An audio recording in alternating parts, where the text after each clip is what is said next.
गुरुर्ब्रह्मा गुरुर्विष्णु गुरुर्देवो महेश्वरः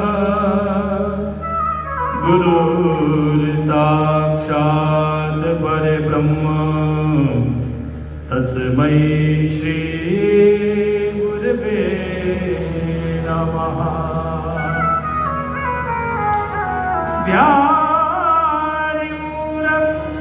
गुरुर्मूर्ति पूजामूलं गुरुपदं मन्त्रमूलं गुरुर्वाक्यं मोक्षमूलं गुरुर्कृपा वंशी विभूषितकरानमणिर्दाभात् पीताम्बरादरुणबिम्बफलाधरोष्टात् पूर्णेन्दुसुन्दरमुखात् अरविन्दनेत्रात् कृष्णात् परं किमपि तत्त्वम् अहं न जाने। कस्तूरी दीर्घं ललाटिपटिले वक्षस्थले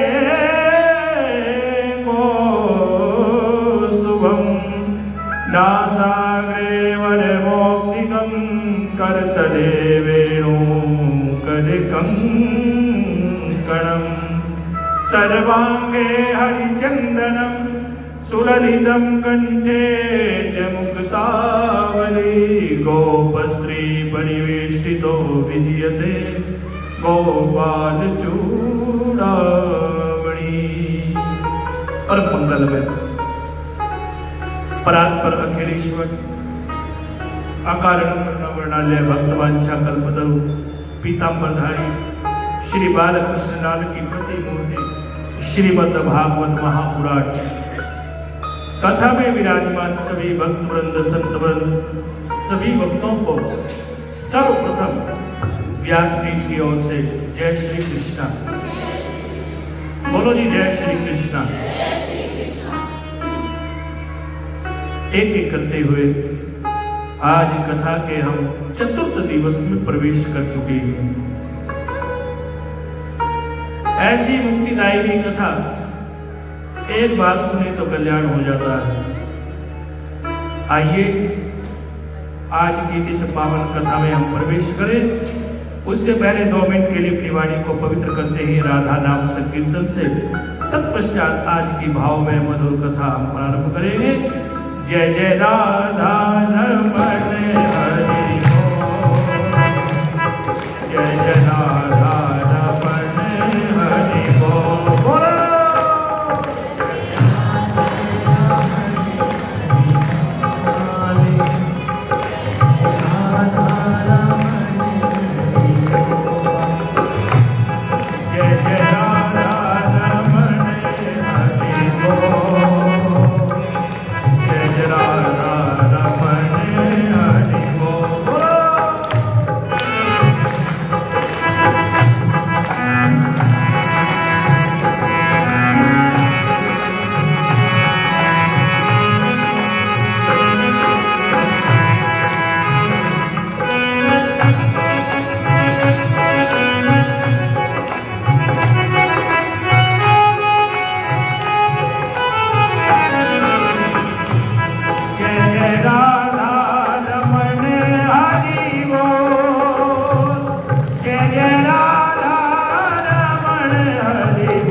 हरि बोल हरि बोल हरि बोल हरि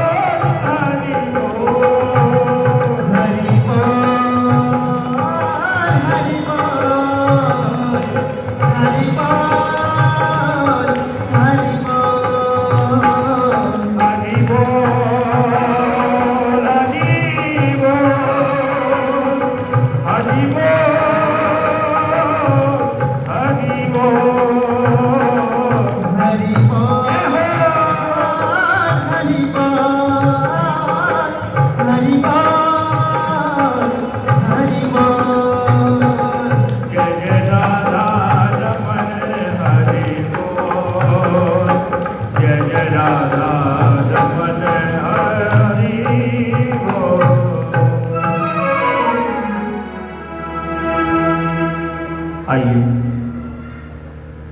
आज की इस मधुर कथा में हम प्रवेश करते हैं। बड़ी सुंदर भाव में कथा आप श्रवण कर रहे हैं। श्रीमद् भागवत कथा शास्त्र कहते हैं कि कोई पुण्य कर्म जीव का जब फल के रूप में उसे प्राप्त होता है तो ये श्रीमद् भागवत कथा श्रवण करने का अवसर प्राप्त होता है। चलते हैं वही कथा में नैमिषारण्य में,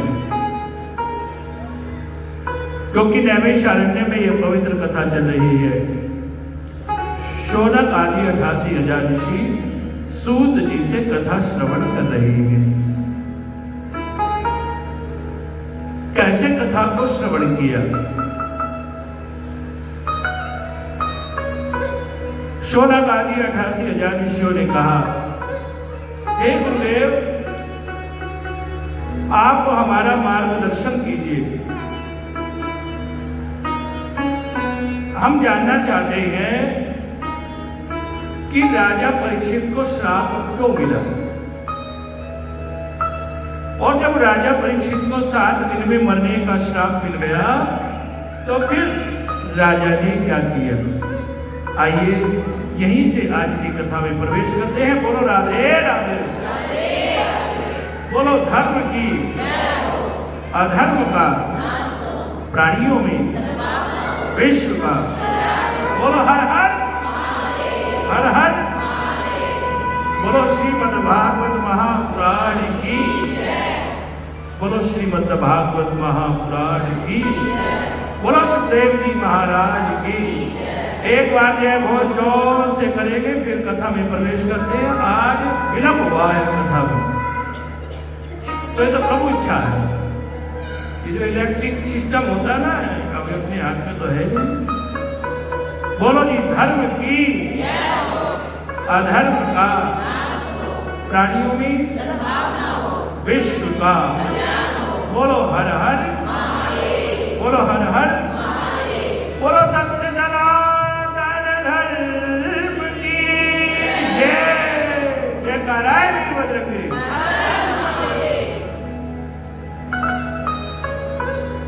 पांडव अपने पौत्र परीक्षित को राजा बनाते हैं और सब कुछ छोड़कर हिमालय की ओर चले जाते हैं। जब बुढ़ापा आ जाता है, बच्चों की हमने शादी की, हम उससे फ्री हो जाए तो फिर भगवान का भजन करना चाहिए। पांडव वन की ओर गए तो तब परीक्षित को बहुत सुंदर सदुपदेश दिया। परीक्षित, हम तुम्हें राजा बनाते हैं। परीक्षित ने कहा, अभी मेरी उम्र राजा बनने की नहीं है, मैं तो बालक हूं, मेरी आयु भी बहुत ज्यादा नहीं है।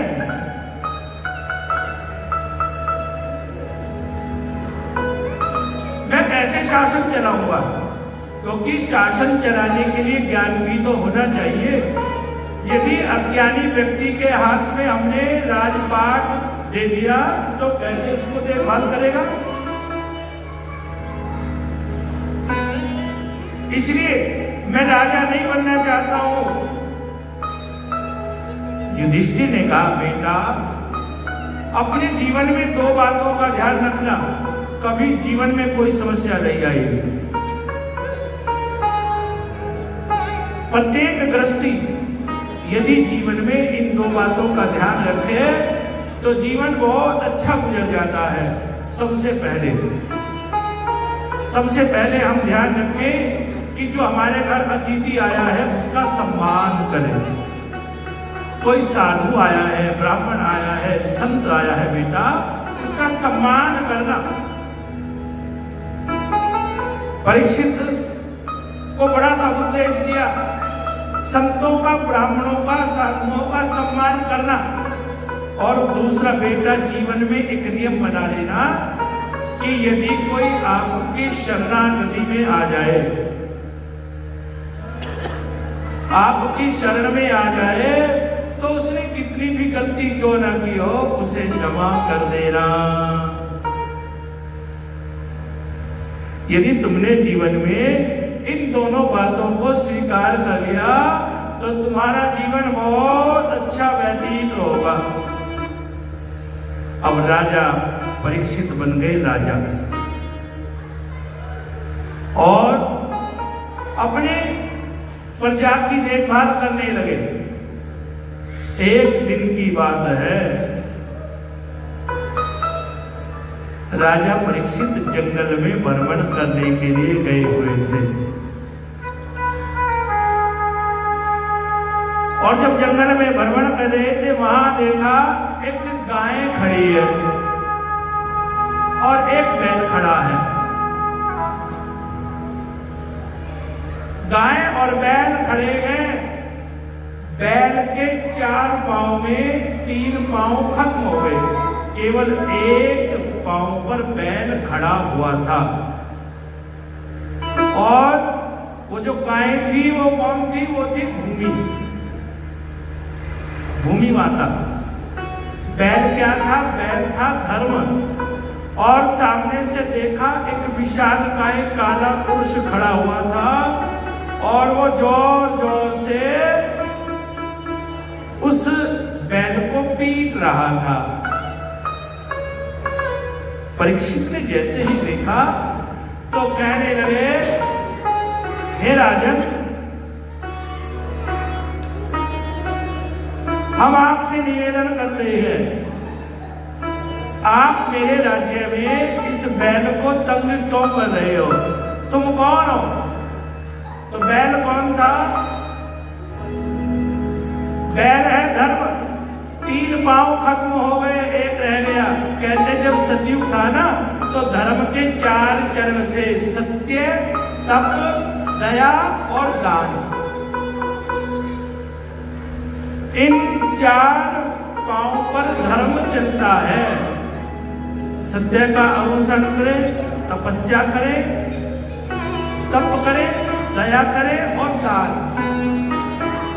जैसे जैसे समय बदला तो धर्म के एक एक पांव समाप्त हो गया और कलयुग आते आते केवल एक चरण रह गया और वो चरण है दान।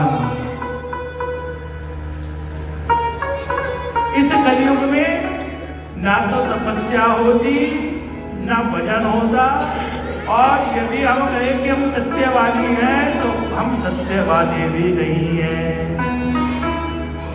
जीवन की यापन करने के लिए समय समय पर झूठ भी बोलना पड़ता है। अब ये तो हमने अपनी हैबिट बना ली है कि झूठ बोलना है, क्या बिना झूठ बोले काम नहीं होगा? तो काम तो होगा, लेकिन हम सोचते हैं कि झूठ बोलेंगे तो ज्यादा काम अच्छा बनेगा। धर्म के 4 चरण में रह गया दान। अब वो काला पुरुष कौन था? वो काला पुरुष कोई और नहीं, वो था कलयुग। राजा परीक्षित से कहा, हे राजन, मैं कलयुग हूं, मेरा समय हो गया है क्योंकि कृष्ण चले गए हैं और अब द्वापर युग का अंत संभव हो गया है और अब मेरा नंबर है, अब मेरी बारी है, अब मैं आऊंगा। तो परीक्षित ने कहा, हे राजन, तुम मेरे राज्य में नहीं आ सकते हो। क्यों नहीं आ सकते? क्योंकि मैंने सुना है कलयुग तुम्हारे अंदर तो बहुत बुराइयां हैं। आप कलयुग है, आपके अंदर बुराइयां भरी हुई हैं, आप मेरे राज्य में नहीं आ सकते हो। तो कलयुग हाथ जोड़ करके कहने लगा, आपने मेरी बुराइयों को तो सुना है, लेकिन मेरी अच्छाई भी तो सुनो। वो क्या है कि कलयुग केवल नाम आधारा, कलयुग केवल नाम आधारा, सुमन सुमन नर उतर मारा, राम सिया राम जय जय राम सिया राम, राम सिया राम जय जय राम सिया राम, बोलो राम सिया राम जय जय राम सिया राम, राम सिया राम जय जय राम सिया राम, बोलो राम सिया राम जय जय राम सिया राम, राम सिया राम जय जय राम सिया राम।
कलयुग ने कहा, आपने मेरी बुराई तो सुनी है, लेकिन मेरे अंदर एक गुण भी है। यदि एक पल का सत्संग जीवन में व्यक्ति कलयुग में सुन ले तो उसका उद्धार हो जाता है। माला जपे ना जपे, दान करे ना करे, लेकिन पल भर के लिए भी राम राम कह दे, बस कृष्ण कृष्ण कह दे तो कल्याण हो जाता है। कलयुग केवल नाम आधारा, सुमर सुमर नर उतरहि पारा, सुमर सुमर नर उतरहि पारा। तो जब राजा परीक्षित ने सुना, बोलो बांके बिहारी लाल की जय, बोलो कृष्ण कन्हैया लाल की। कलयुग ने कहा, आपने मेरी बुराइयां तो देखी, लेकिन मेरा गुण भी ये है, एक बार मेरा नाम जपे तो कल्याण हो जाता है। सत्संग की आधी घड़ी आदि में पुनियाद तुलसी संगत सादगी कटे कोटे अपराध।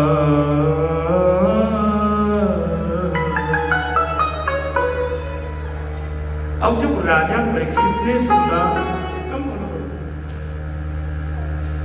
राजा परीक्षित ने सुना कि कलयुग के अंदर भजन करने से कल्याण करने का गुण भी है, तो राजा परीक्षित ने कहा कि मैं तुम्हें 4 स्थान देता हूं।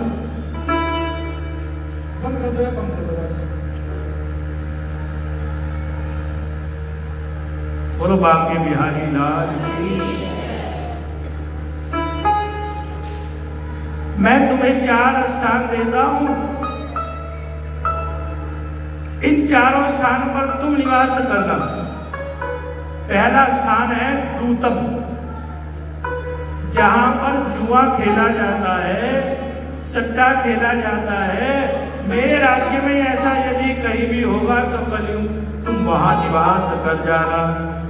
तो कलयुग ने कहा राजा परीक्षित, तुम्हारे राज्य में तो कहीं ऐसा होता ही नहीं। मैं तुम्हें एक स्थान और देता हूं, पानम, जहां पर मदिरा पान होता है, अर्थात जहां पर शराब का सेवन होता है, आप उस स्थान पर निवास करना। परीक्षित ने कहा, तो कलयुग कहने लगा कि तुम्हारे राज्य में ऐसा भी कोई स्थान नहीं है। अब जुआ भी नहीं है, मदिरा पान भी नहीं है। तीसरा स्थान और दिया, कहा कि जहां पर लड़ाई होती हो, झगड़ा होता हो, उस स्थान पर आप निवास करना। और व्यक्ति यदि चरित्रहीन हो जाए तो उस ऐसे स्थान पर भी आपका निवास रहेगा। कलयुग कहने लगा, महाराज आपके यहाँ तो 4 में से कोई सा भी नहीं है। ये 4 स्थान है जहाँ कलयुग निवास करता है। जुआ खेला जाता है, मदिरा पान किया जाता है, लड़ाई झगड़ा रहता है। ऐसे स्थान पर कलयुग का निवास होता है। तो कलयुग ने कहा ऐसा तो कोई भी स्थान नहीं है। तो राजा परीक्षित ने कहा, मैं तुम्हें एक स्थान और देता हूं। एक स्थान और है, कहा कि आप सोने में निवास करना।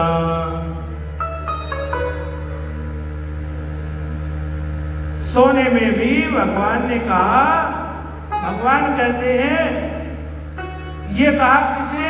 राजा परीक्षित ने कलयुग से, कि तुम सोने में निवास करना।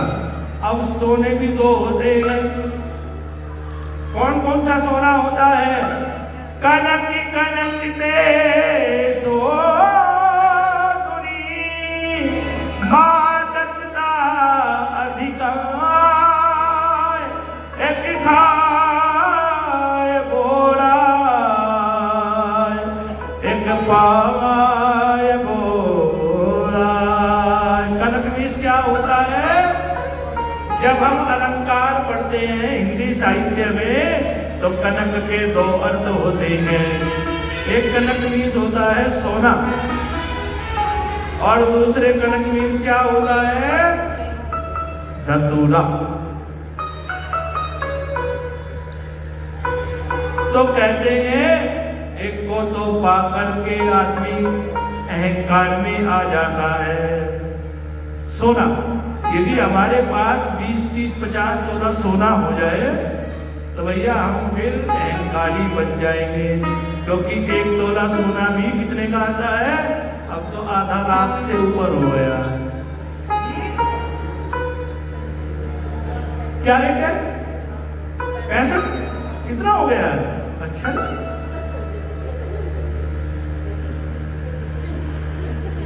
बोल दो राधे राधे, बोल दो राधे राधे, बोलो बाके बिहारी लाल की। एक ये जो सोना है ना, इसमें भी अहंकार है। जैसे जैसे सोना बढ़ेगा अहंकार बढ़ जाएगा। और दूसरा है धतूरा, जो जिससे नशा होता है, धतूरा, उसे खा करके एक को पा करके व्यक्ति पागल हो जाता है, एक को खा करके पागल हो जाता है। एक खाए बोराय, एक पाए बोराय। अब इसका तात्पर्य तो ये हुआ कि जो हमारे घर में सोना है, इसमें किसका निवास है? किसका निवास है? कलियुग का। अब किस किस के पास कितना सोना? जितना ज्यादा सोना उतना ज्यादा। अब आप कहोगे जी ऐसा मत हो, हमने तो बहुत इकट्ठा कर रखा है। अब यदि हम इस कलियुग के प्रभाव से बचना चाहते हैं, बोल दो राधे राधे, बोलो बाके बिहारी लाल की, बोलो बाके बिहारी लाल की, बोलो वृंदावन बिहारी लाल की। अब हमारे पास में सोना भी है और हम भगवान की कृपा पाना चाहते हैं, इसमें कलियुग का निवास ना हो, तो एक काम करो। कहते हैं जब भी हम कोई सामान या टोम बनवाएं तो सबसे पहले भगवान के दरबार में ला करके रख दें। भगवान के मंदिर में, मंदिर तो सबने बनाया है ना, अपने मंदिर में रखें और भगवान से कहें भगवान हम आपको ये प्रसाद अर्पित करते हैं, और फिर उसे प्रसाद समझकर आप ग्रहण कर लें। भगवान का मानो कि भोग है। रामायण में चौपाई आती है कि तुम ही निवेदित भोजन करई, प्रभु प्रसाद पट भूषण धरई। हे प्रभु, हमने आपको भोग लगाया है, और जब कोई वस्तु भगवान का भोग बन जाता है तो फिर उसमें कोई भी दुर्गुण नहीं रहता है। इसलिए सबसे पहले जब कोई हम टोम बनवाए, सोना खरीदे, चांदी खरीदे, तो उसे मंदिर में रख दे। बोल दो राधे राधे, जोर से बोली। क्या कहा मैंने आपसे? जो भी आपने बनवाया मंदिर में रख दो, हो सके तो शिव मंदिर में चढ़ा दो।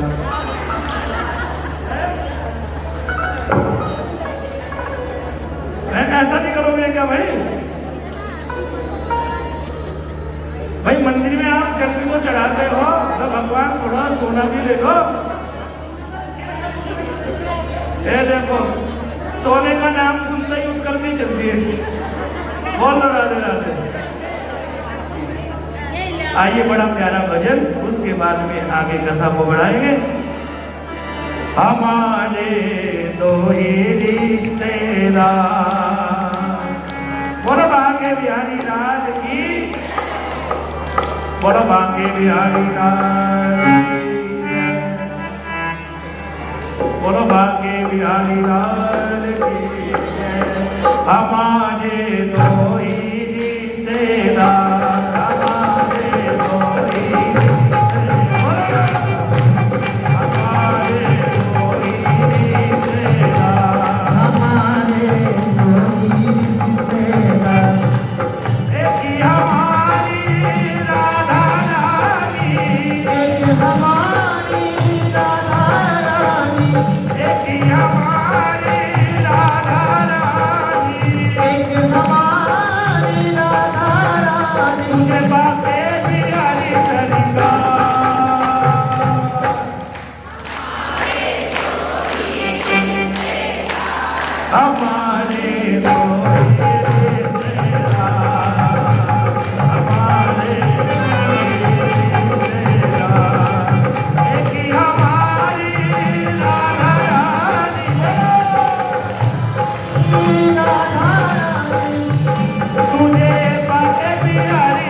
के बिहारी, एक हमारे बाटे बिहारी, सेठानी वृषभान दुलारी, सेठानी वृषभान दुलारी, जो भी जपता राधे राधे, जो भी जपता राधे राधे, जो भी जपता राधे राधे, जो भी जपता राधे राधे, हो जाए भव से तेरा पार।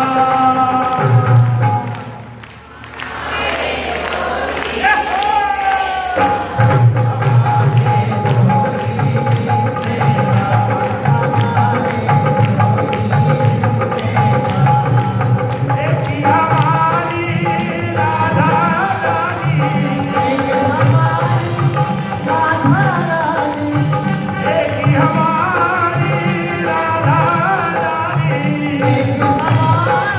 राधा रानी, तुझे बाके बिहारी सनवार, हमारे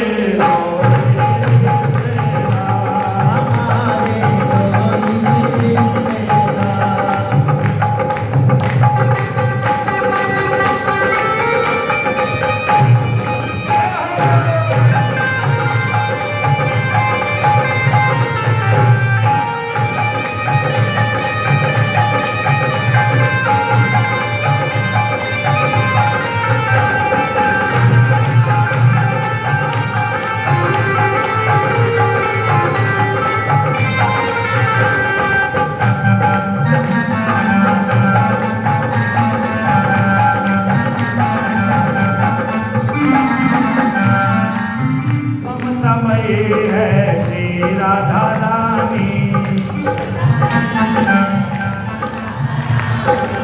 ममतामयी है राधा रानी, ममतामयी है राधा रानी, इनकी बात श्याम ने मानी, इनकी बात शाम ने मानी, इनके बात श्याम ने मानी, इनकी बात शाम ने मानी, राधा नाम की जड़ी बूटी से,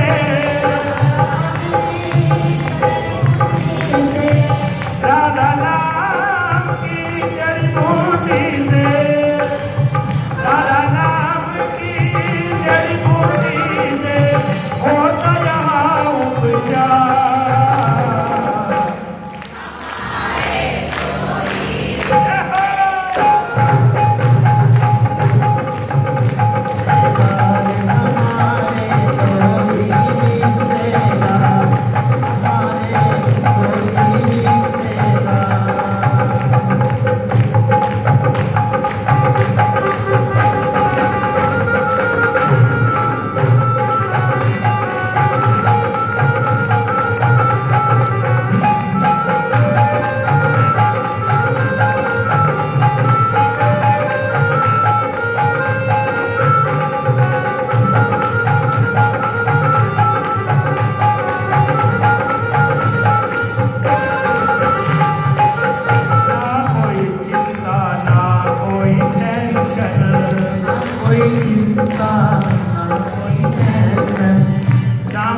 चिंता ना कोई टेंशन, ना कोई चिंता ना कोई टेंशन, राधा नाम है दिल में पेंशन,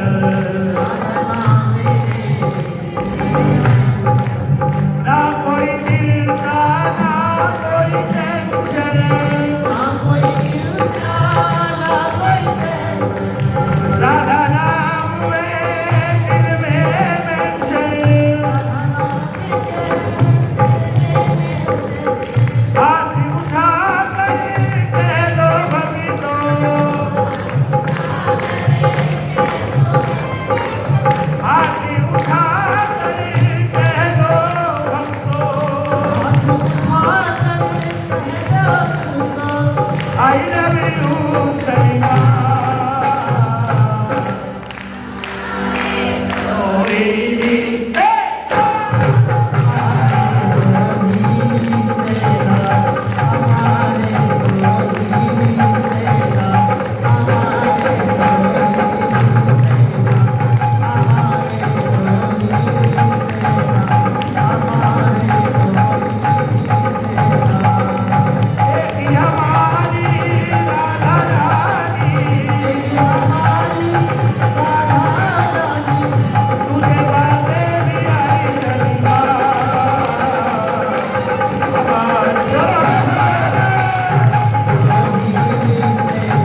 कहा, मैं तुम्हें स्थान देता हूं, 5वां स्थान है सोना, तुम सोने में निवास करो।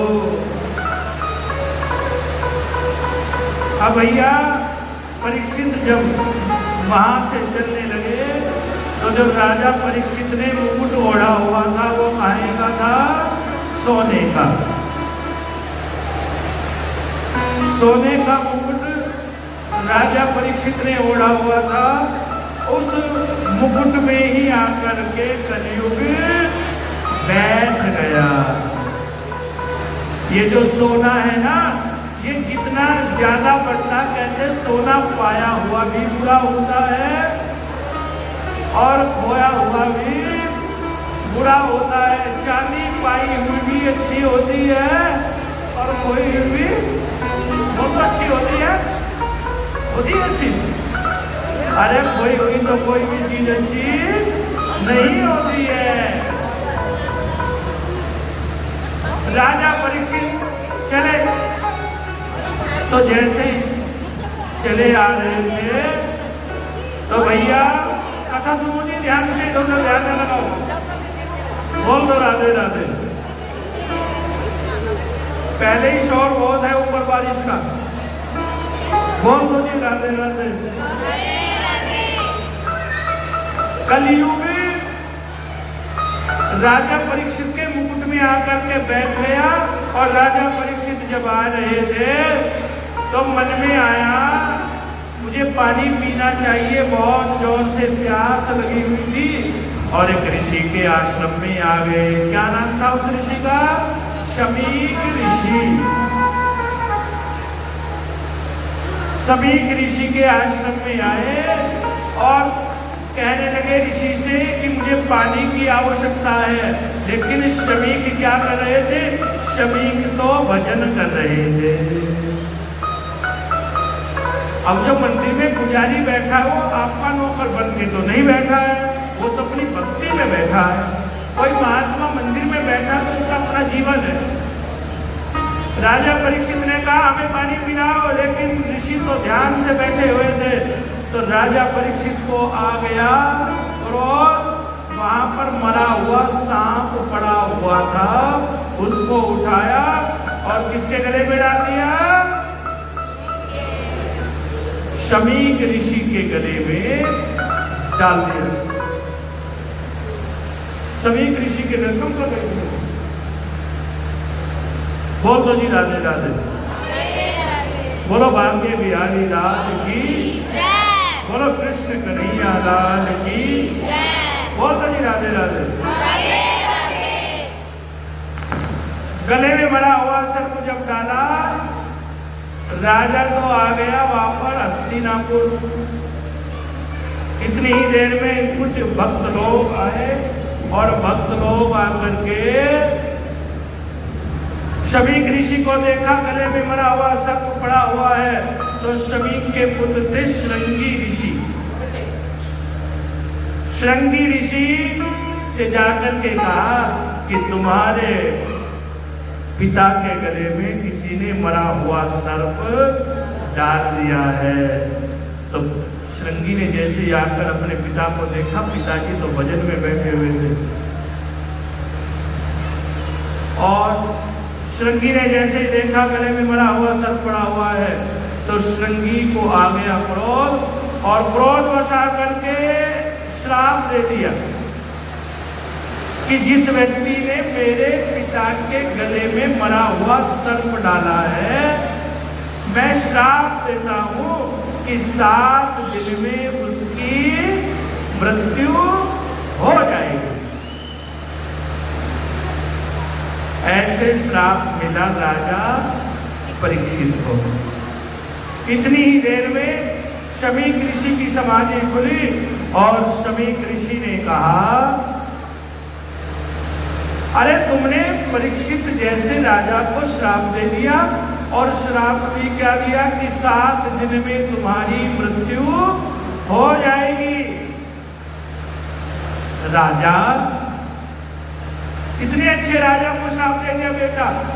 तो तुरंत अपने शिष्यों से शमीक ऋषि ने कहा कि तुम हस्तिनापुर जाओ और राजा से जाकर के कहो कि 7 दिन में तुम्हारी मृत्यु हो जाएगी। यदि इस मृत्यु से बचने का कोई उपाय ढूंढना चाहते हो तो ढूंढ लो।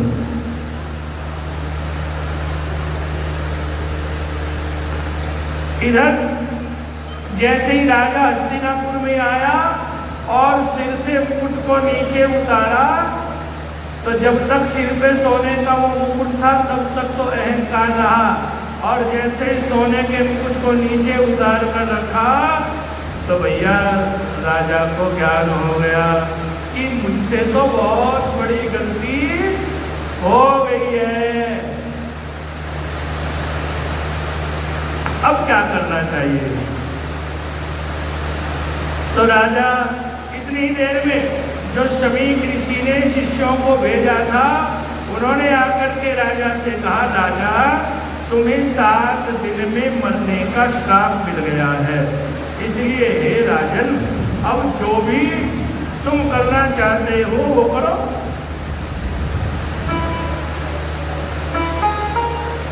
विचार करो, यदि आपको 7 दिन में मरने का श्राप मिल जाए, या आपको डॉक्टर कह दे कि 7 दिन में से ज्यादा तुम्हारी आयु नहीं है, तो आप क्या करोगे?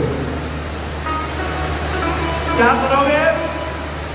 हमें लगता है कि हम 7 दिन जिएंगे ही नहीं, उससे पहले ही हम मर जाएंगे। लेकिन राजा कहने लगा कि भगवान जो करता है ठीक करता है। मुनि श्राप जो देना अति बल कीना। यदि आज राजा ने कहा कि ऋषि ने हमें श्राप भी दिया है तो बहुत अच्छा किया है। संसार का मैं पहला ऐसा व्यक्ति हूँ जिसे ये ज्ञान हो गया है कि 7 दिन तो मैं मरने वाला नहीं हूँ। क्या हमें कोई ऐसा व्यक्ति है जो ये जानता है कि वो 7 दिन जिएगा? नहीं जानते, क्योंकि एक पाँव रखते हैं तो दूसरे की आस नहीं होती है। लेकिन राजा आज बड़ा प्रसन्न हुआ कि 7 दिन तो मैं मरने वाला नहीं हूँ। अब 7 दिन में क्या करना चाहिए? यदि हमें पता चल जाए कि हम 7 दिन में मरेंगे, डॉक्टर कह दे कि भैया 7 दिन से ज्यादा तुम्हारी आयु नहीं, तो बच्चे कहेंगे क्या इच्छा है? तो हम कहेंगे अच्छे अच्छे भोजन खाने की इच्छा है। प्रतिदिन कम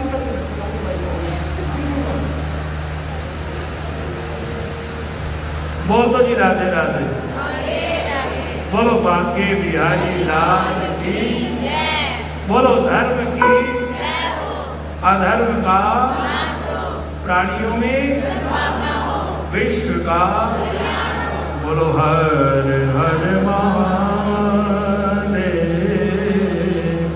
बोलो बांके बिहारी लाल की, बोलो कृष्ण कन्हैया लाल की।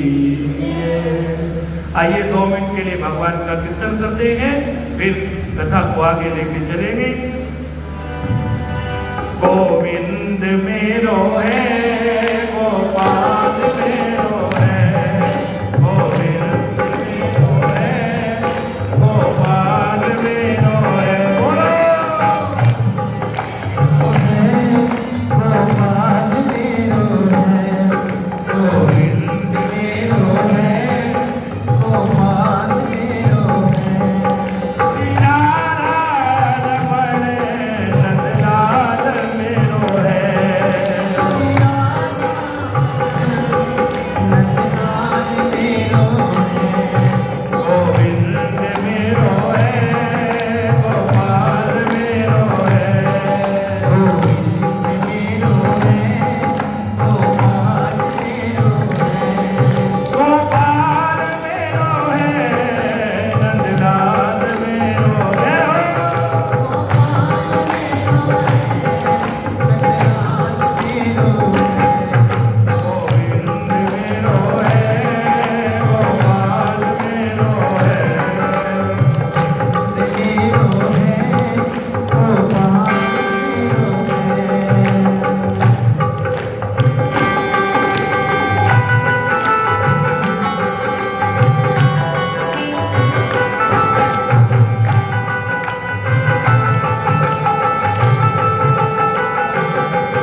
गया मैं दुनियादारी छोड़ के।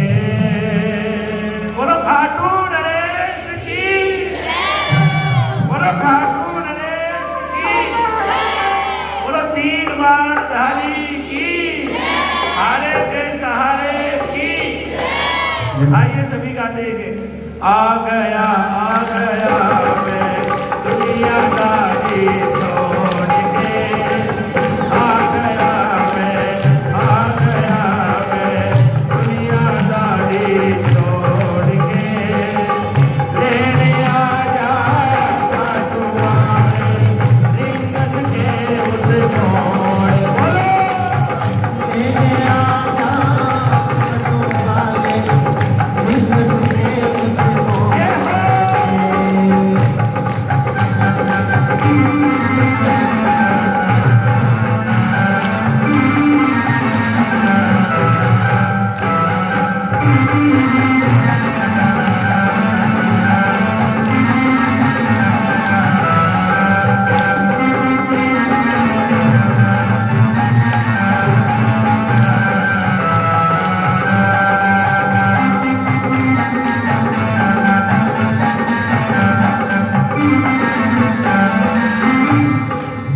हार गया इस दुनिया में अब तो मुझको थाम ले।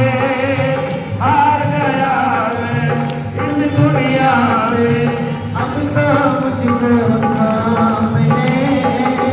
कहा मुझे किसी श्याम भगत ने बाबा का तू नाम ले। कहा मुझे किसी श्याम भगत ने बाबा का तू नाम ले।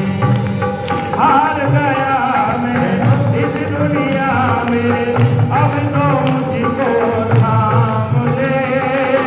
हार गया मैं इस दुनिया से अब तो मुझको थाम ले। कहा किसी मुझे श्याम भगत ने बाबा का तू नाम ले। कहा मुझे किसी श्याम भगत ने बाबा का तो नाम ले। अपने पराए चले गए सब दिल मेरा ये तोड़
लिया।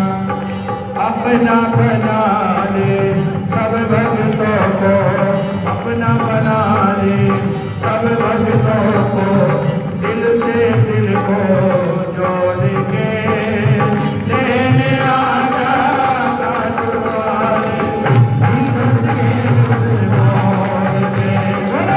लेके आजा तुम्हारे दिल से उस मोड़, लेके आजा तुम्हारे दिल से उस मोड़ पे।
बोलो बांके बिहारी लाल की,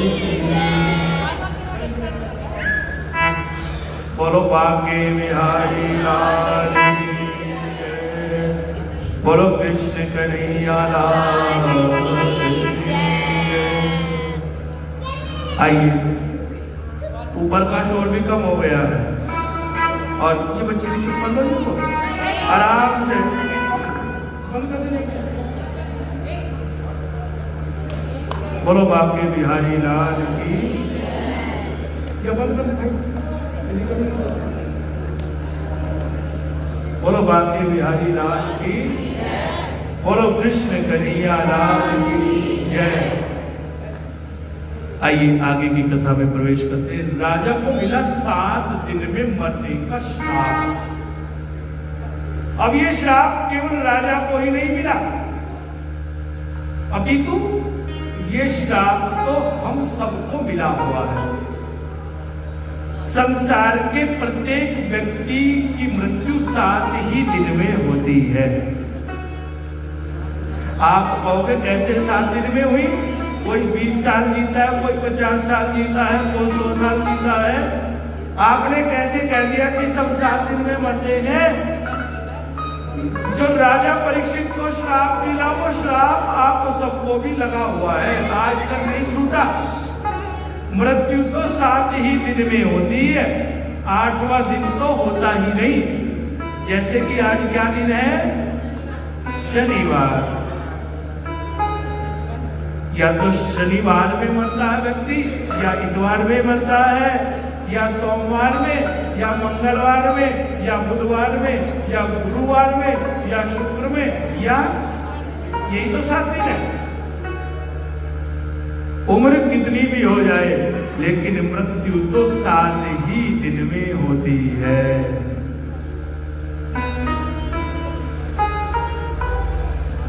राजा प्रसन्न हुआ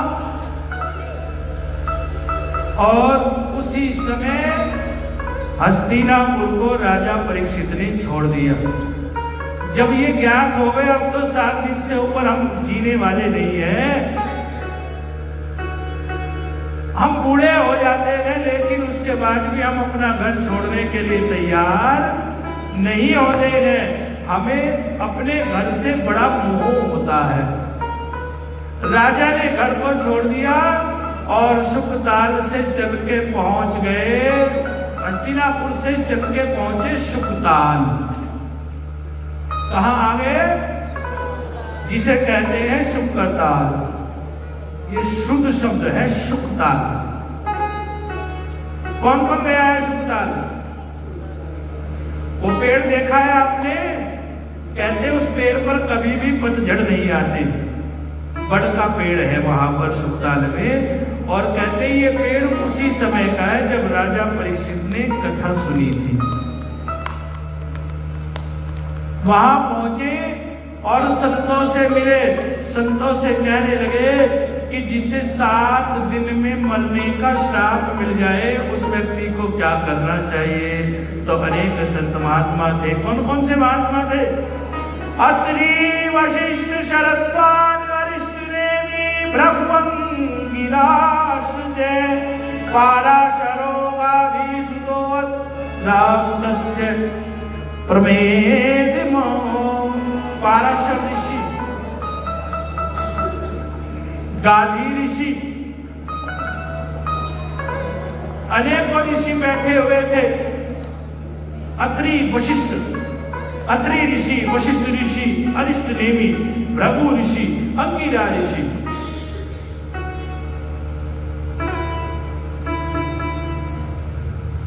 सबसे पूछा कि मुझे 7 दिन में मरने का श्राप मिला हुआ है, लेकिन उसके बाद अब मेरा मन शांत नहीं है।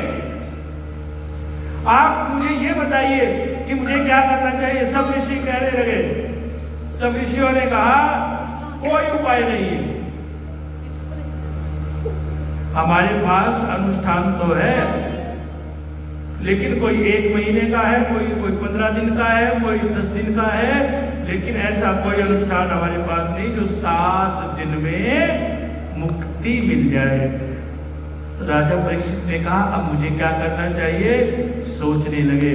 तो तब सब संतों ने कहा एक ऋषि हैं शुकदेव, यदि सौभाग्य से सुखदेव जी मिल जाए, उनका दर्शन हो जाए, तो राजा 7 दिन में जो मरने का श्राप तुम्हें मिला है इससे मुक्ति वही दिला सकते हैं। और सुनो, वैसे तो मिलते नहीं है, लेकिन यदि सौभाग्य से आपको उनका दर्शन हो गया तो जो पूछना है तुरंत पूछ लेना, क्योंकि वो एक स्थान पर ज्यादा समय नहीं रुकते हैं। वो केवल इतने ही समय रुकते हैं जितना समय एक गाय का दूध निकालने में व्यक्ति को लगता है। सुखदेव ऋषि ज्यादा समय एक स्थान पर नहीं बैठते थे। जितना समय गाय का दूध निकालने में कितना टाइम लगता है? 5 मिनट, 10 मिनट, 15 मिनट तो लगते ही नहीं। बस इतनी देर सुखदेव जी ठहरते थे। तो संतों ने कहा आपको जो पूछना है बस तुरंत पूछ लेना। इतनी ही देर में देखा सामने से बच्चों की टोली आ रही थी और उनके बीच में आ रहे थे गोपीनवंत दिगंबर सुखदेव जी महाराज। सुखदेव जी महाराज आए तो सब बच्चे पीछे पीछे हो गए कि नंगा बाबा आ गया, नंगा बाबा आ गया। सब देखने लगे। तो संतों ने कहा परीक्षित, तुम्हारे कल्याण का रास्ता मिल गया है। ये जो ऋषि आ रहे हैं ना, ये साधारण नहीं है, ये ही सुखदेव हैं। और जाओ चरणों में नमन करो और जो पूछना है तुरंत पूछो। तो जाकर के चरणों में नमन करते हुए सुखदेव जी के चरणों में नमन करते हुए परीक्षित ने कहा, हे गुरुदेव, मैं जानना चाहता हूं कि जिसे 7 दिन में मरने का श्राप मिल जाए ऐसे व्यक्ति को क्या करना चाहिए। तो सुखदेव जी रुक गए। और वैसे तो कहीं रुकते नहीं थे, लेकिन ये भगवान की ऐसी कथा है। कितने दिन एक स्थान पर रुके सुखदेव जी? बताओ। वैसे तो केवल 2 मिनट या 5 मिनट एक जगह रुकते थे, इससे ज्यादा नहीं रुकते थे। लेकिन ये भागवत कथा जब सुखदेव जी परीक्षित जी को सुनाने लगे तो कितने टाइम रुके एक जगह पर? जोर से बोलना पड़ेगा, राधे राधे। बोलो बांके बिहारी लाल की, बोलो कृष्ण कन्हैया लाल की, बोलो वृंदावन बिहारी लाल की। तो राजा ने कहा, गुरुदेव मेरी मुक्ति का मार्ग बताएं। तो सुखदेव जी कथा सुनाने लगे, कहने लगे परीक्षित सुनो, वरियानेश ते प्रश्न क्रतोलो कुहितो नृप आत्मनित्य संपत्ति पुंसानाम श्रोतव्यादिषु ये पर। आज जो तुमने प्रश्न किया है ये प्रश्न तुम्हारा नहीं है, बल्कि जब घोर कलयुग आ जाएगा तो कलयुग के जीवों का कल्याण का यही प्रश्न है। कलयुग में जीवों का कल्याण कैसे होगा? तो तुमने लोक ही तो क्रतो बड़ी आदेश से प्रश्न है क्रतो लोक ही तो नृप, तुमने लोक कल्याण का प्रश्न पूछा है। और उसी समय सुखदेव जी बैठ गए। तुम्हारे पास तो 7 दिन है, लेकिन एक घड़ी में भगवान की कोई कथा सुन ले तो उसका कल्याण हो जाता है। एक व्यक्ति ने जीवन पर्यंत कभी अच्छा काम नहीं किया, सत्कर्म नहीं किया, तो जब उसकी मृत्यु हुई तो उसे यमदूत लेकर जाने लगे। और लेकर कहां गए? नरक की ओर। क्योंकि जो अच्छा कर्म करता है वो कहां जाता है? बोलो, जोर से बोलो। जो अच्छा कर्म करता है वो कहां जाता है? और जो बुरा करता है? हाँ, सत्य है कि डर क्यों रहे हो? स्वर्ग क्या है और नरक क्या है? आपने एक कल्पना की है कि स्वर्ग क्या है और नरक क्या है। अरे स्वर्ग, जब व्यक्ति मर जाता है तो मरने के बाद भगवान का धाम मिलता है तो स्वर्ग मिल गया। और भैया जहां इस आत्मा को दुख मिलता है वो नरक हो गया। तो मरने के बाद किसने नरक देखा है, किसने स्वर्ग देखा है? इस संसार में ही व्यक्ति भोग कर जाता है। यहीं पर स्वर्ग मिलता है और यहीं पर नरक मिलता है। यदि हम संसार में अपने परिवार में सुखी हैं तो यही स्वर्ग है। और भैया यदि हम अपने घर में दुखी हैं तो यही नरक है। हम मरने के बाद स्वर्ग की परिकल्पना कर रहे हैं, परंतु मरने के बाद कुछ नहीं पता क्या होगा, ये कल्पना है। लेकिन इस संसार में देखो, सुख भी यहाँ और दुख भी यहाँ, जीना यहाँ, मरना यहाँ, और इसके सिवा जाना कहाँ। सब कुछ छोड़ो और बस भगवान का ध्यान करो। क्योंकि कुछ तो लोग कहे लोगों का काम है, बोलो कुछ तो लोग कहे लोगों का काम है। छोड़ो बेकार की बातों में, छोड़ो बेकार की बीत न जाए रहना, कुछ तो लोग कहें। बोलो ना, बस भजन करना है। ये संसार जीने नहीं देता। जो रोज मंदिर में जाता उसे कहते इससे बड़ा भगत नहीं है कोई। भाई पूरे दिन मंदिर में जाता, शिवलिंग पर इतना जल चढ़ाया, कितना बड़ा था, आधा रह गया किस किस का। और जो मंदिर में नहीं जाता उसे भी क्या कहते हैं? अरे इससे बड़ा कोई नास्तिक आता है, वो भी बुरा, वो भी अच्छा नहीं लगता। ये हो गए भक्त। वैसे तो कभी दान पुण्य नहीं करते और जल घर में बैठे भागवत सुनने के लिए, कभी अच्छा नहीं करते, पूरे दिन बुराई करते, भूमि के पास इकट्ठे हो जाते हैं सारे के सारे। और कोई दर से उधर से खेड़े महाराज के दो बोल दो राधे राधे। तो भैया छोड़ दो, लोग क्या कहते हैं, क्योंकि कुछ तो लोग कहे, बोलो कुछ तो लोगों का काम है, छोड़ो बेकार की बातों में, छोड़ो बेकार की बातों में, बीत न जाए रहना कुछ तो लोग लोगों का। अकेला ही चला था जानिबे मंजिल मगर लोग मिलते गए और कारवां बनता गया। कुछ तो लोग कहे लोगों का, बोलो ना सब, छोड़ो बेकार की बातों में, छोड़ो बेकार की बातों में, बीत न जाए रहना। अच्छा कर्म किया नहीं तो यमराज के बाद जब यमदूत उस व्यक्ति को लेकर आए तो यमराज कहने लगे क्या क्या किया इसने, कह रहे महाराज इसे तो नरक में जाना है, इसने जीवन में कोई अच्छा काम नहीं किया है।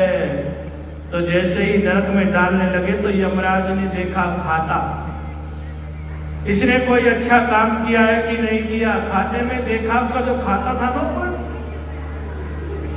जैसे बैंक से पैसे कब मिलते हैं जब आपके इसमें जमा होते हैं, एटीएम वाला पैसे ले लेता है, लेकिन यदि आपके खाते में पैसे नहीं तो एटीएम से आपको कुछ मिलने वाला नहीं है। यमराज ने कहा वैसे तो उसने कोई अच्छा काम नहीं किया, लेकिन एक बार एक कोई फकीर आया हुआ था इसके दर पे, इसने उसको भोजन कराया था। अपना कोई मेहमान आए उसको भोजन कराए ये बड़ी बात नहीं, लेकिन एक चलता फिरता मुसाफिर कोई आए उसे भूख लगी आपने उसको भोजन करा दिया तो उसका पुण्य अलग है। तो महाराज इसने एक बार एक फकीर को भोजन कराया था तो यमराज ने कहा अच्छा एक अच्छा काम किया इसने दुनिया में, इसलिए उससे पूछा भाई बोलो क्या चाहिए।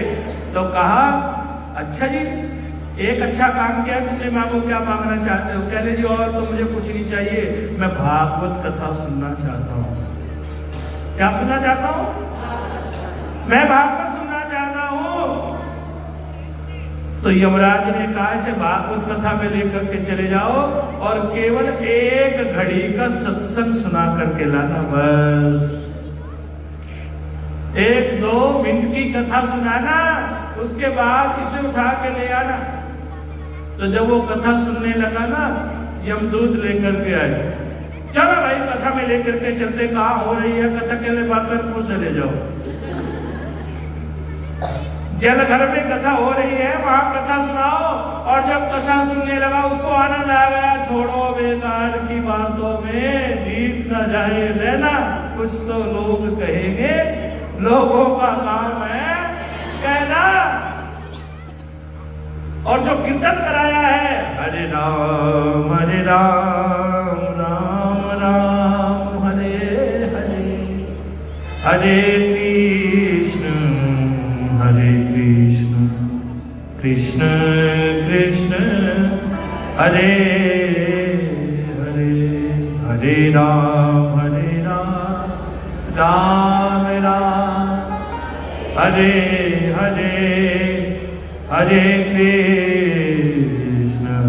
कृष्ण कृष्ण कृष्ण हरे। इतनी देर में जब आनंद आया ना यमराज के दूतों ने कहा चलो।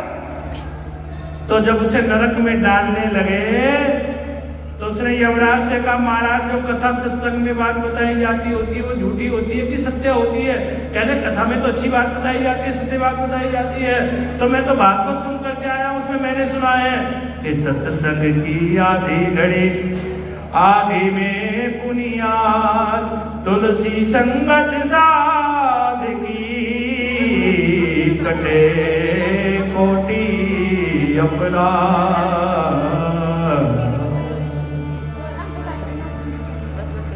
यमराज ने कहा अच्छा अब तुझे ज्ञान हो गया, तूने सत्संग सुन लिया, जा तेरे सारे पाप धुल गए, तूने कथा सुनी, पाप मिट गए। तो आज सुखदेव जी राजा परीक्षित से कहने लगे, राजन एक घड़ी का भी कथा सत्संग मिल जाए तो कल्याण हो जाता है, लेकिन तुझे तो 7 दिन का समय मिला है, मैं तुझे भागवत कथा सुनाता हूं, बैठ जाओ। और भैया सुखदेव जी व्यासपीठ लगा करके बैठ गए और परीक्षित जी सामने बन करके बैठ गए, मुख्य यजमान। जैसे कि प्रतिदिन कथा हो रही है, रोज यजमान बनते हैं, जो यजमान बने वही तो परीक्षित है।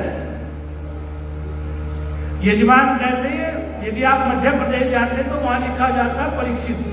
भाई परीक्षित कौन है? अर्थात यजमान को ये परीक्षित कहकर के पुकारा जाता है। राजा बैठ गए पालथी मारकर और सुखदेव जी कथा सुनाने लगे। कहने लगे, राजन इस कथा को सुनने के लिए सबसे पहले क्या करना चाहिए? कहा, मैं तुम्हें बताता हूं उसकी विधि। सबसे पहले तो बैठने का आसन ठीक होना चाहिए। भागवत में बड़ा सुंदर श्लोक आता है, कहा है, जितासनो जित श्वासो जित संगो जितेन्द्रिया स्तूरे भगवतो रूपे ये मना संसार ये दिया। ये भागवत का श्लोक है भाई। भागवत में बैठने के लिए कथा में सबसे पहले हमें आसन को जीतना पड़ेगा, क्योंकि 3 घंटे बैठना आसान नहीं होता। सब कहते पंडित जी का काम बहुत अच्छा है, कुछ भी नहीं करते। दक्षिणा लेनी है, भोजन करना है, कथा में भी दक्षिणा, भोजन में भी दक्षिणा, काम तो कुछ है नहीं पंडित जी का। लेकिन सबसे बड़ी तपस्या तो बैठने की है। आपको हम कहें 3 घंटे बैठ जाओ तो 3 घंटे बैठा नहीं जाएगा। तो सबसे पहले आसन को जीतना है, और कौन से आसन में बैठ करके कथा को सुनना चाहिए? तो सबसे पहले तो कहा है कि पद्मासन लगा करके बैठे। पद्मासन जानते हैं आप? पद्मासन तो हम लगा ही नहीं पाएंगे। हाँ, जो बच्चे स्कूल में पढ़ते हैं ना, वे छोटे छोटे, वो तो लगा लेते हैं पद्मासन। गुड़िया ने लगा दिया पद्मासन। यदि आप पद्मासन लगा करके कथा नहीं सुन सकते तो दूसरा आसन है सुखासन। पालथी मार के बैठ जाओ, पालथी मार के कथा को सुनो तो तब भी फल है। उसके बाद यदि आप पालथी मार के भी नहीं बैठ सकते तो चेयर पे बैठ जाओ, कोई बात नहीं है, बैठा नहीं जाता तो तब कथा को सुने, तब भी कल्याण। लेकिन एक आसन ऐसा है उसमें कभी कथा को नहीं सुनना है। देखो जी, हमारे पुराने सरपंच आएंगे आज, एक बार ताली बजाओ भाई सरपंच जी। हमारे बलवंत जी है ना जी। मेरे याद है, मेरे जीवन की पहली कथा आपके गांव में, आपके गांव की पहली कथा जो वो सरपंच थे उन्होंने कराई थी यहाँ कथा। तो बड़ी, और तब से लेकर के आज तक उनका हमारा प्रेम बना हुआ है। और जब मैं आया ना तो आदमी खुश हो गए, अरे आ गए कि शर्मा जी। मैंने कहा बड़ा प्यार है उनका। बोल दो जी राधे राधे। अब कौन से आसन में कथा को नहीं सुनना चाहिए? तो कहा कि दरिद्र आसन में कथा को नहीं सुनना चाहिए। दरिद्र आसन कौन सा होता बताओ? दरिद्र आसन में कथा सुनोगे तो आपको कुछ भी मिलने वाला नहीं है। और दरिद्र आसन कौन सा है? ये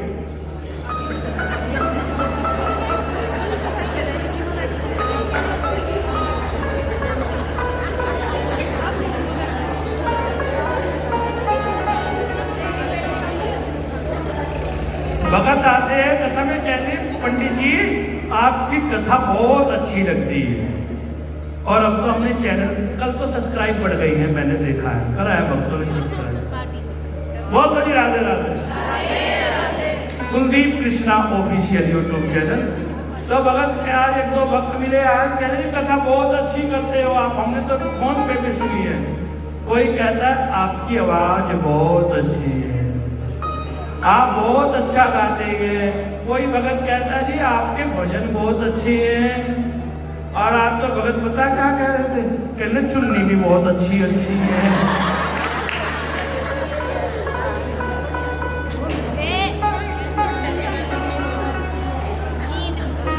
देख लो कहां नजर चली गई सबकी है। कहने रोज की रोज बदल के आते, नई नई लेके आते, कहां से लेके आते। अच्छी लग रही है। एक भगत भी तो ये कह दी चुन्नी दे दी हमें तो मौज है। बोल दो राधे राधे। जब आज मैं मंच पे आया ना, बस तभी आज तो नजर लग गई, उठ के वहां जाना पड़ा मुझे। बोल दो राधे राधे। क्या आप भी अच्छी चुन्नियां डाल सकते हैं, हम नहीं डाल सकते? कहने मुझे बहुत अच्छी लग रही, पाकिस्तानी है ये, इसका नाम है पाकिस्तानी। बोल दो राधे राधे। बोल दो राधे राधे। बोलो भाग्य बिहारी लाल की। तो दरिद्र आसन में कथा को नहीं सुनना चाहिए। आप कोई से भी आसन में सुने, पालथी मार के बैठे, बैठा नहीं जाता, कुर्सी पे बैठे। और सुखदेव राजा परीक्षित को कथा सुनाने लगे। कहा राजन सुनो, इस संसार में कुछ नहीं था, जल ही जल था, प्रकृति थी और नारायण भगवान थे। कौन थे? नारायण। नारायण की नाभि से एक कमल की उत्पत्ति हुई, कमल पुष्प। ध्यान से सुनो, ये प्रकृति कैसे बनी? कमल का पुष्प भगवान की नाभि से प्रकट हुआ। चलो ये कमल का फूल आया ना, आज मैं कमल के फूल का उपाय बता देता हूं आपको, शिवरात्रि पे कर लेना। शिवरात्रि वाले दिन आपको भगवान शिव को एक कमल का फूल चढ़ाना है। सब फूल भी ऐसा बता के मिलेगा नहीं, आपको ढूंढना पड़ेगा। मिल जाएंगे क्या डॉक्टर साहब? मिलेगा कि नहीं मिलेगा? जगाधरी मिलेगा, जहां तो नहीं मिलेगा। एक दो दिन पहले लेके रख लेना, शिवरात्रि वाले दिन नहीं मिलेगा आपको बिल्कुल। आज आपको मैं दो फूल भी बता देता हूं। आज मेरा मन कर रहा है चलो भैया, तो कुछ समय ना व्यर्थ हो गया, बारिश हुई, सुबह में साउंड खराब हुआ। महादेव को कमल का फूल शिवरात्रि पर चढ़ाइए। हो सके तो जो सोमवार आता है, महीने में 4 सोमवार आते हैं, महादेव को कमल का फूल चढ़ाइए। 4 दिन नहीं चढ़ा सकते तो महीने में 1 सोमवार चढ़ाइए। प्रदोष व्रत आता है हर महीने, प्रदोष में चढ़ाइए। और यदि तब भी नहीं चढ़ा पाते तो साल में 2 शिवरात्रि आती है, उन दोनों शिवरात्रि पे महादेव को कमल का फूल चढ़ाएं। या जो सावन का महीना होता है, पूरे सावन एक कमल का फूल रोज चढ़ाओ। इससे क्या होता है? शिव महापुराण में आता है कि यदि आपके जीवन की दरिद्रता नहीं जा रही है, हमने बहुत मेहनत की, बहुत कोशिश की, लेकिन आज तक हम जीवन में अपनी सुख सुविधाएं नहीं बना सके, हमारी व्यवस्था धन की अच्छी नहीं है, अर्थात हमारी गरीबी दूर नहीं हो रही है, तो शिव महापुराण में उपाय आया है, महादेव को कमल का फूल चढ़ाइए। लिख लेना, कमल का फूल महादेव को अवश्य चढ़ाओ। 1 महीने में तो चढ़ाओ, प्रदोष में चढ़ा दो, हर महीने प्रदोष आता है। और दूसरा फूल मैं आपको बता देता हूं, जो आपको गांव में ही मिल जाएगा।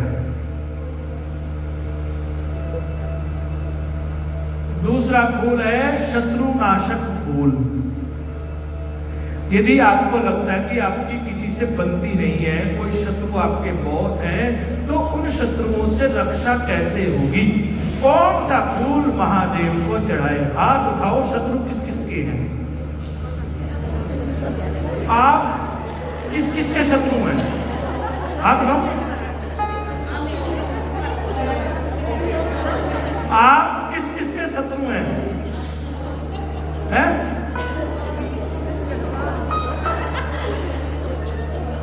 कोई भी नहीं, देखो समझो ना बात को।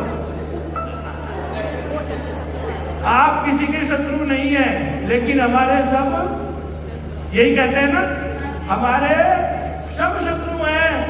तो आपने कहा हमारे सब शत्रु हैं, आपका पड़ोसी भी कह रहा है हमारे सब शत्रु हैं, तो आप इसमें आ गए शत्रु हैं। तो कहा कि शत्रु भी मित्र बन जाए, तो क्या करें? तो महादेव को एक फूल चढ़ाना चाहिए, प्रत्येक सोमवार चढ़ाइए, गांव में मिल जाएगा। वो फूल है गुड़हल का फूल। कौन सा फूल? वो लाल लाल सा होता है ना, जिसके अंदर से दो बाहर की ओर निकले रहते हैं, समझ गई ना? गुड़हल का फूल। ये महादेव को आप चढ़ाओ, आपके सब शत्रुओं का दमन हो जाएगा।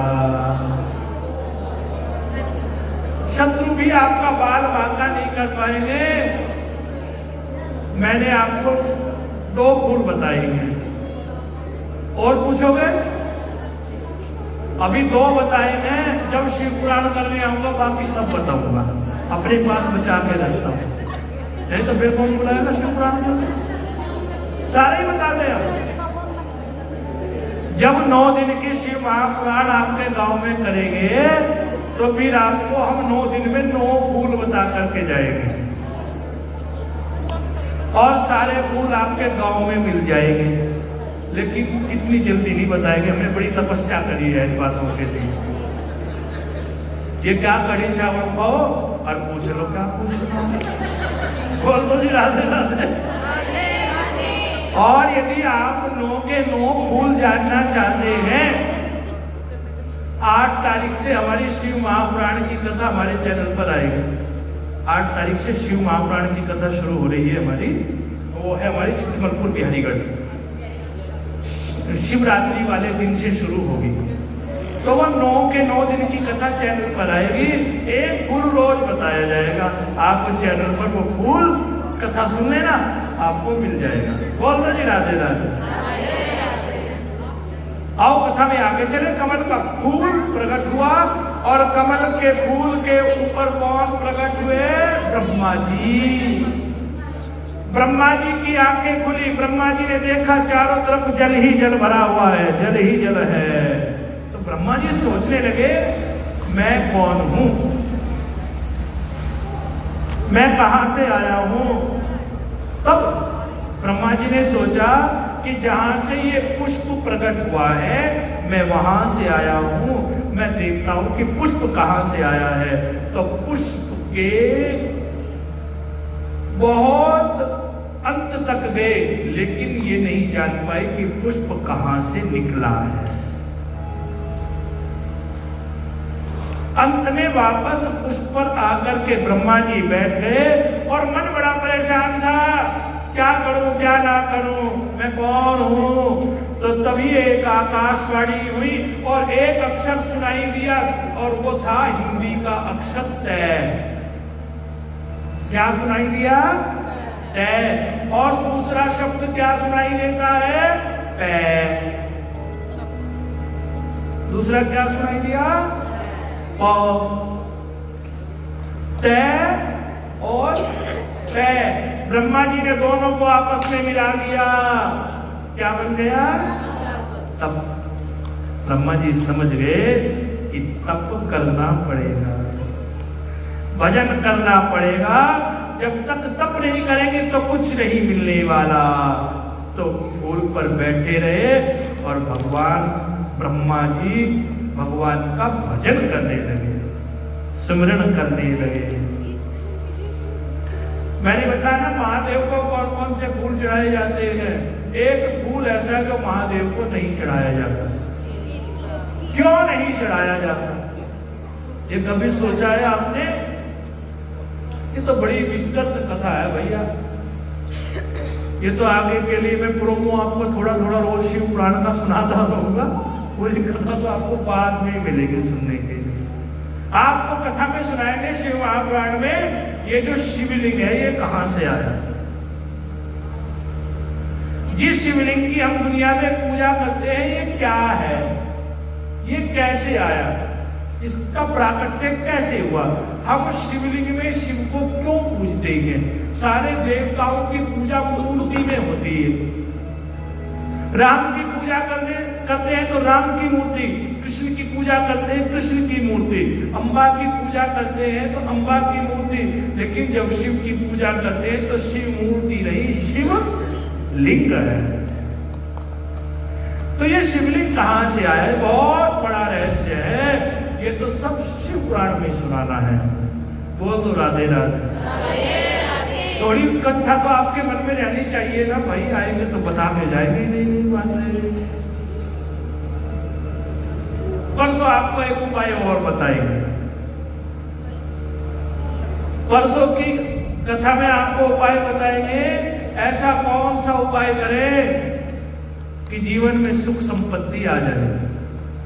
बिल्कुल साधारण उपाय, याद दिला देना, याद आ गया तो मैं उसको बता दूंगा, लेकिन परसों बताऊंगा। यदि याद ना तो आप याद करा देना। बोल दो राधे राधे। मैंने कल कहा था ना 4 सॉफ्टवेयर है मेरे माइंड में। एक राम कथा वाला है, एक भागवत वाला है, एक शिव महापुराण और चौथी कथा है देवी भागवत। अब चारों कथाएं दिमाग में बैठी हुई हैं, पता नहीं कौन सी कथा आ जाए दिमाग में। बोल दो राधे राधे। चलो वहीं चलते। ब्रह्मा जी ने भजन किया और जब ब्रह्मा जी ने भजन किया तो नारायण प्रकट हुए। ब्रह्मा जी ने भजन किया, नारायण प्रकट हुए और कहा ब्रह्मा जी तुम सृष्टि की रचना करो, इस सृष्टि को बनाओ। तो ब्रह्मा जी सृष्टि बनाने लगे। स्वेदज अंडज जरायु उद्भिज अनेकों प्रकार की सृष्टि बनाई, लेकिन जो भी सृष्टि बनाई वो सृष्टि आगे ना चली। अब ब्रह्मा जी चिंता करने लगे, मैं जो भी बनाता हूं कोई आगे सृष्टि को नहीं बढ़ाता। भगवान ने कहा ये सृष्टि आगे कैसे जाएगी। तो ब्रह्मा जी ने अपने एक अंग से एक स्त्री को प्रकट किया और अपने शरीर के दूसरे अंग से एक पुरुष को प्रकट किया। क्या नाम था उस स्त्री और पुरुष का? उनका नाम था महाराज मनु और शत्रुपा। हमें मानव क्यों कहा जाता है? Are you know? हम मानव क्यों कहलाते हैं? क्योंकि मनु की संतान है, मनोजाता मानवा। महाराज मनु की संतान के कारण हमें मानव कहा जाता है।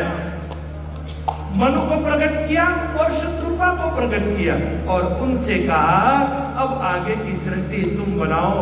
और यहां से जो आगे की सृष्टि हुई, इससे पहले सृष्टि थी मानसिक। और जब मनु और शत्रुपा को आज्ञा दी तो यहां से जो सृष्टि आगे बनी, इस सृष्टि को हम कहते हैं मैथुनी सृष्टि। ये जो सृष्टि चल रही है जिसमें हम सब रहते हैं, ये एक मैथुनी सृष्टि है। मैथुनी सृष्टि प्रारंभ हुई महाराज मनु के 3 कन्याएं थी और 2 बेटे थे। 3 कन्याएं कौन थी? आकुति, देवहूति और परसूति। देखो अब कथा का मन बनाया, शांति हो गई है। बोलो राधे राधे। जाने की तो कोई चिंता नहीं है किसी को, है? 3 कन्याएं हैं और 2 पुत्र हैं, आकुति, देवहूति, परसूति। आकुति का विवाह रुचिर प्रजापति के साथ हुआ। देवहूति का विवाह किसके साथ हुआ? कर्दम ऋषि के साथ। कर्दम ऋषि ने कहा कि मैं विवाह नहीं करना चाहता हूं, देवताओं ने कहा नहीं आपको विवाह करना पड़ेगा। तो तब कर्दम ने कहा चलो मैं विवाह कर लूंगा, लेकिन जिस दिन मेरे घर में एक पुत्र का जन्म हो जाएगा उस दिन मैं ग्रस्त का त्याग कर दूंगा। ये जो ग्रस्त बसाया जाता था ये केवल अपने वंश को आगे बढ़ाने के लिए ग्रस्त बसाया जाता था। तो संत ने कहा एक पुत्र हो जाएगा तो मैं ग्रस्त त्याग करके भजन करूंगा, लेकिन जब पहली संतान घर में हुई तो वो हुई कन्या। और जब कन्या हो गई तो ऋषि ने कहा अच्छा देवी हम तो चलते हैं, हमने तो कहा था एक संतान हो जाएगी तो फिर हम भजन करेंगे। देवहूति ने कहा एक पुत्र तो सबको चाहिए, एक पुत्र हो जाएगा तो आप महात्मा बन जाना, आप भजन कर लेना। तो भैया दूसरी संतान फिर घर में हुई, देवहूति की दूसरी संतान वो भी कन्या हुई। कितनी कन्या हो गई? जोर से बोलो।